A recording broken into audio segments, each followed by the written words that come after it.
preparé acá algunas palabras, discurso entre comillas. Yo cada vez que encaro este tipo de acontecimientos siento que, como presentar un libro, ¿no?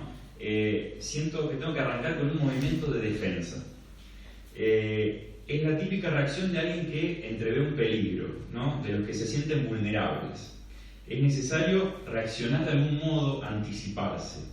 Se trata de impedir de que me desbaraten, de impedir de que la estafa que sobrevuela todo esto salga a la luz.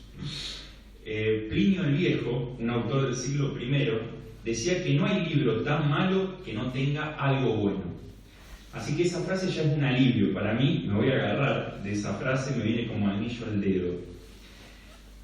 Uno mismo, y acá está la cuestión, nunca termina de convencerse del mérito de sus escritos. Los escritores solemos ser los primeros contrincantes de nuestras obras.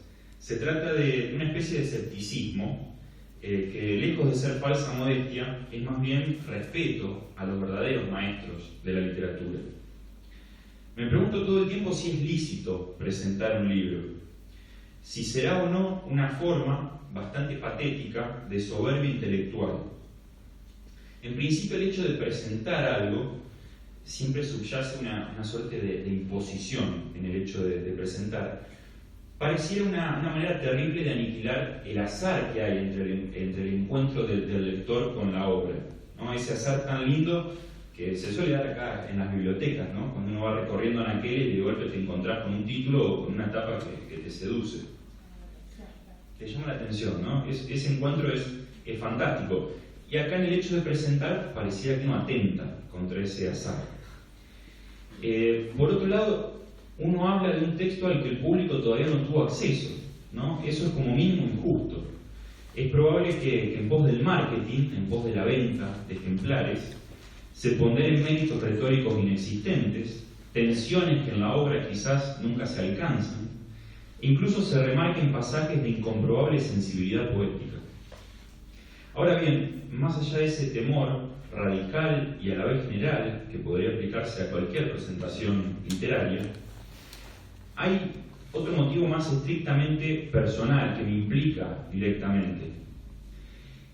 Y es la pregunta de qué puede decir Germán Bartisay que no haya dicho nadie antes. O en todo caso, porque los temas son pocos y quizás desde la literatura griega ya se hayan agotado, ¿qué modo innovador de decir lo mismo de siempre puedo brindarles? Mientras preparaba estas palabras, recordaba incluso un pasaje del Evangelio de Mateo, donde los contemporáneos de Cristo se preguntaban, ¿no es este el hijo del carpintero? Y yo decía, esta gente empezaba a decir, ¿no es este el hijo del bancario? ¿No es él mismo un bancario? ¿Desde cuándo escritor? ¿A quién se le ocurre?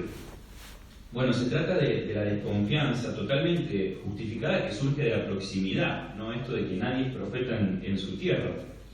De todos modos, insisto en que el primer desconfiado, el primer detractor, soy yo mismo, ¿no? Soy el que pone un manto de duda a todo lo que sucede acá. Uno mismo es el que primero se pregunta, ¿qué haces gastando tus tardes de 29 años, de 29 irrecuperables años que no volverán jamás? ¿Qué haces desperdiciándolo frente a una computadora, rodeado de libros, creyendo escribir algo importante? ¿No? Esto es terrible. ¿Qué sentido tiene? La pregunta por el sentido yo creo que está en la vida de todos, ¿no? El preguntarse qué sentido tiene la vida que uno está viviendo. De cualquier modo no podría no escribir. Eso tengo que ser franco y es la verdad. Había un filósofo alemán que decía que el individuo es la especie. Es decir, lo que le sucede a un hombre le sucede a todos. Los problemas de un hombre son los problemas de todos los hombres. Esa universalidad hace funcionar precisamente la literatura y permite que uno se anime a ella sin sentirnos del todo temerarios. En otro orden de cosas, tengo la intuición de que quizás la novela sea un género sobrevaluado.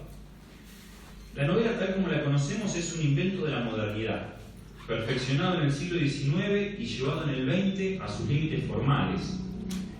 Lo digo por cómo experimentaron con ella distintos autores. Puede uno pensar en El sonido y la furia, hay un pasaje de ese libro de Forner que utilicé como epígrafe, Se puede pensar en Rayuela de Cortázar, en Boquitas Pintadas de Puig. Sin embargo, si comparamos la novela con la poesía o el cuento, veremos en cambio que estas son estructuras más antiguas, diríase connaturales al hombre, y dignificadas por su afinidad al lenguaje oral. El cuento y la poesía se pueden transmitir incluso por fuera de soportes escritos. Así nace la literatura, ¿no? Como relato oral de transmisión de generación en generación. La novela no permite eso. Pensemos en la Ilíada, la Odisea, las Mil y una Noches, el Decamerón, ¿sí? Las historias del folclore. Aquí entra en juego una especie de concepción de la literatura, una concepción más de las tantas que circulan. Si definimos la literatura no como un elemento de mera distracción o de entretenimiento, sino como un vehículo de pensamiento, facilitador de perplejidades, de asombros, de encantos y desencantos, podríamos acordar que no se necesitan demasiadas páginas para lograrlo. Es en el fondo la tesis de Borges, ¿no? Esta tesis borgiana acerca de la inutilidad de desarrollar en 500 páginas una idea que se puede explicar en 15 minutos. ¿Sí?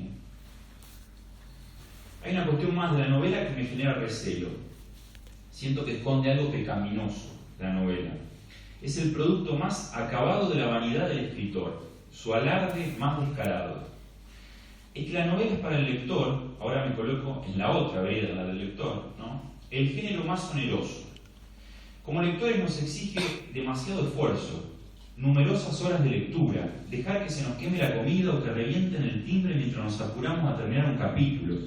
Tanto compromiso para ir llegando a ese final que, sabemos, nos dejará hundido en un sopor incómodo, en un duelo incomprensible para el resto de los habitantes de la casa. La novela es siempre un querer y no querer alcanzar su final. Es el pavor a la última página y la inevitable vuelta a lo cotidiano. El trauma de salirse del castillo ficcional que nos refugió durante semanas. Cerrar una novela y reincorporarse al mundo es casi un trabajo de parto, un alumbramiento en donde somos el feto indeciso, temeroso, y mamá novela no puja ni un poquito, no colabora en nada.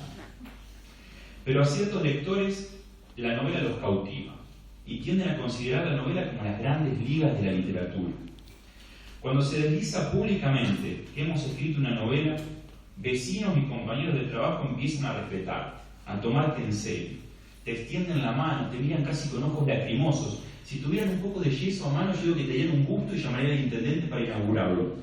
Es así, la novela es como es la prostituta literaria, es la que te hace debutar como escritor. Es como que vos te recibís de escritor cuando escribiste una novela. Estas son cuestiones que creo que están ahí sobrevolando, ¿no?, en la gente. No es que sea así. Bueno, escuchándome decir todo esto ya me horroriza haber publicado una novela, ¿no? No puedo evitar sentirme un estafador. Me tranquiliza mínimamente un pasaje del Quijote, ya me viene acá citando una novela, donde Cervantes, para justificarme quizás un poco, dice: y así digo que es grandísimo el riesgo al que se pone el que imprime un libro. Riesgo grandísimo. Siendo de toda imposibilidad imposible componerle tal que satisfaga y contente a todos los que le leyeren. Es decir, Cervantes termina dándole la responsabilidad de la cosa al lector, ¿no? Dice, bueno, a ver, nunca todos los lectores van a estar conformes, ¿no? Algunos quedarán conformes con lo que has escrito, otros tantos, muchos más, seguramente no. Pero bueno. Tiempo muerto es más bien, yo digo, un cuento largo que una novela. Si aparenta novela fue por mi incapacidad para resolver la trama en menos páginas o por el cariño que uno le termina tomando a los protagonistas. El arte en sus distintas manifestaciones es un modo de interpelarnos a nosotros mismos. La concavidad espiritual del lector, en donde reverberan los rugidos de un texto, es un espacio que podríamos suponer tiende a profundizarse con el correr de los años.